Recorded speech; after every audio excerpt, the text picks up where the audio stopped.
and we will get started. The candidates are going to stay seated for time, so we won't be walking back and forth, and everyone has a mic in front of them. We've got a lot of questions to cover. We've taken a lot more questions tonight. Well, I don't know that we're going to be able to get to them all. Each candidate is going to have a 2-minute opening statement and then a 2-minute closing, and then each question will be 2 minutes. If the questions can end, if they end faster than that, they can use the remaining time for any other question that was asked earlier or anything that they wanted to address. Our timing person is right here in the front row. We hold cards. So we have a yellow card that'll be held up at a minute and 45 seconds into your question, and then when you get to 2, it'll be the stop sign. All right. We're going to do opening remarks alphabetically. So that means that Patrick Bell is up. Thank you, Mr. President. First of all, I'd like to commend my opponents for stepping up to run for county commissioner, and I'd like to thank the Forsyth County Tea Party for hosting this debate. Being elected to serve as a county commissioner is one of the greatest honors of my life. During this campaign, I'm going to do my best to tell you why I should be reelected and not get into the mudslinging that's already begun. Why should I be reelected? I am the proven small government, pro-business, anti-tax commissioner that works every day to boldly represent the citizens of District 4 and all of Forsyth County. I've been one of the most, if not the most, pro-business commissioners this county has ever seen. While others were saying it couldn't be done, I pioneered the 400 North Opportunity Zone that has attracted private investment, created private sector jobs, and expanded the tax base of District 4. When one of our businesses lost a county contract to an out-of-county dealer for a matter of a very few dollars, I championed the local small business initiative that allows us to favor local businesses and return tax dollars to our own small businesses, our citizens. When I ran for office, I promised to listen. As of this date, I've had 5 town hall meetings. When I promised to cut wasteful spending, and I've worked on the elimination of some $20 million from the county budget in the last 3 years. I promised to keep our taxes down, and I've done that. In 2009, there was tremendous pressure to vote for an increase, but I listened to you and steadfastly refused. As a result, there was no tax increase. In 2010, when a massive 1.6 mil tax increase was proposed, I fought vigorously, and it was defeated. In 2001, I once again stood up against a tax increase, and you can count on me to do so again in 2012. You see, I've kept my promises to the citizens of Forsyth County to be a small government, pro-business, anti-tax commissioner. Now, some folks say I'm too combative, and to that, well, I plead guilty. But I've fought against some of the most powerful special interest groups in this county. Thank you. Next will be Jim Ball. Thank you, first of all. Thank you. Thank you.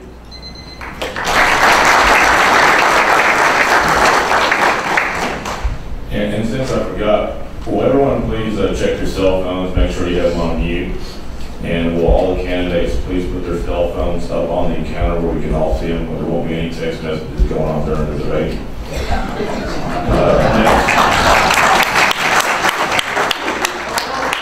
Next is Tim Hubbard. Thank you, Steve. I didn't bring the stuff on. I'm Tim Hubbard, and I was... Tim, you need to push your button in front of you. I'm off from this. Been a lifelong resident. Reason I'm running is I made excuses for several years, and I run out of excuses. I love Forsyth County. I've been here all my life. My father's been here all his life. My mother and my grandparents. And the county's been good to us. And I just want to see the same thing for my children, my grandchildren, and so on. And I know in order to do that, we need to keep a low tax base.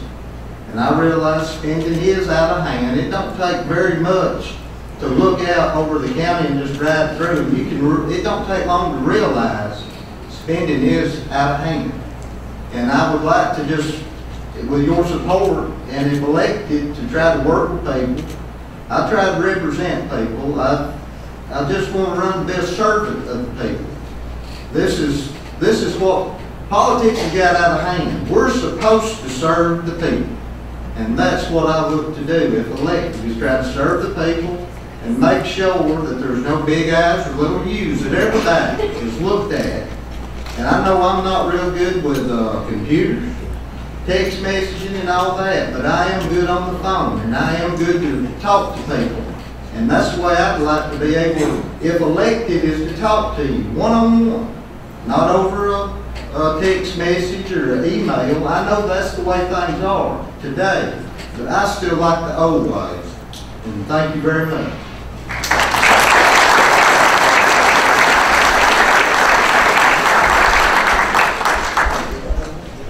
Next is Charles Beaver.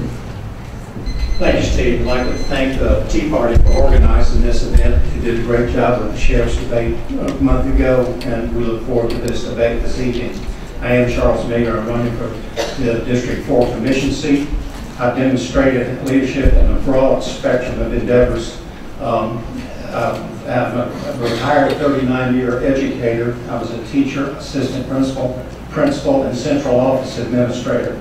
My last assignment was as the athletic director and the director of community schools and student activities for Gwinnett County Public Schools. Excuse me. Over those 39 years, I learned that an effective leader was the person who learned to listen and learned to respond to the needs of those he represented. I had experience as an elected official. I've been involved in politics as far back as high school and college student government. I have proven electability. I was elected 2 terms of service to the Duluth City Council during the time when Duluth was touted as the fastest growing city and the fastest growing county in the nation. At the time, Duluth had about the same number of voters that District 4 does now. I believe in service. I believe in service to our nation, and I believe in service to our community. I currently serve on the county's Board of Tax Assessors, and as you know, the board's purpose is to set value, not taxes. I'm a member of Cumming First United Methodist Church, and I've served on the church's administrative board.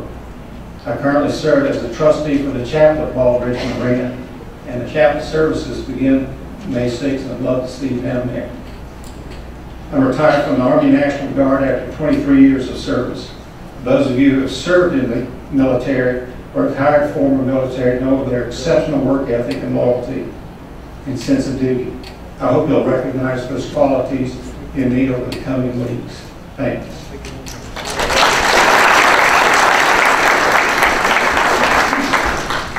Next is Cindy Mills. Thank you. My name is Cindy Jones Mills, and I want to serve you as your next District 4 Commissioner. As I look back on the past almost 50 years of my life, I see a correlation between where I have placed my faith and the most significant events in my life. I see my daughters, and as I placed my faith in them, I worked in their schools and coached them in youth athletics. I see my church, and I see the faith I put not only in God, but also in the youth I've taught at camps, Bible study, and in Sunday school. I see my community and the faith that I've placed in it by serving on many boards, Park and Recreation, Chamber, chartering the Rotary Club, and creating the Gateway Opportunity Program for at-risk kids. Each of these actions that I have worked are reflective of the faith that I have in my fellow man and in my county. I strive to be an example to my children as my grandmother was to me. She walked 10 miles a week to teach school in a one-room schoolhouse for $1 a day because she had a love of community, knew the value of education, and wanted to make her community better, and so do I.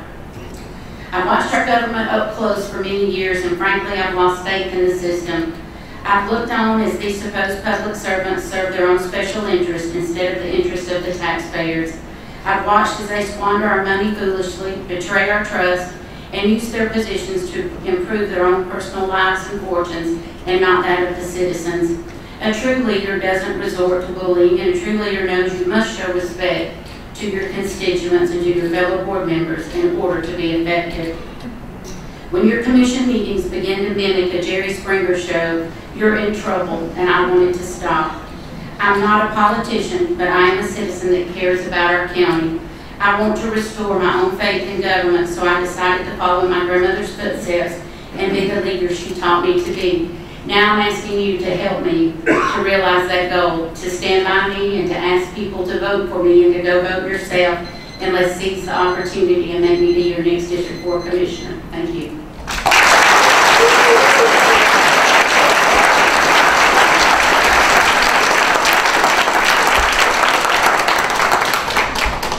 And finally, we have Bill Maroney. Good evening. My name is Bill Mulrooney. My wife and I grew up in Gwinnett County and we moved here in 2000. For anyone interested in learning more about me, please look at my website, billmulrooney.com. More than anyone else here, I use my site as a place where people can learn my opinions and ideas on subjects that matter and affect our county. I constantly update my site, so please keep an eye on it through the entire campaign. There are 3 main points that I do want to stress tonight. First, the homeowners of District 4 need responsible and ethical representation on the Board of Commissioners. District 4 residents are pretty used to being treated with little respect or just outright ignored. That is going to change. With me as Commissioner, the homeowners of District 4 will know that as their representative, I will be their champion. Second, we need responsible and intelligent growth. We have to get out of the mindset that we are simply a bedroom community and that retail equals economic growth. Retail is a byproduct of growth, it's not the creator of it. We need to take responsibility for our own future and bring real companies offering real wages to Forsyth County. Instead of planning around the idea that this is just a downturn in our economy, we need to realize that this is our economy. And as the old saying goes, hope for the best, but plan for the worst. And third, we need to be fiscally responsible.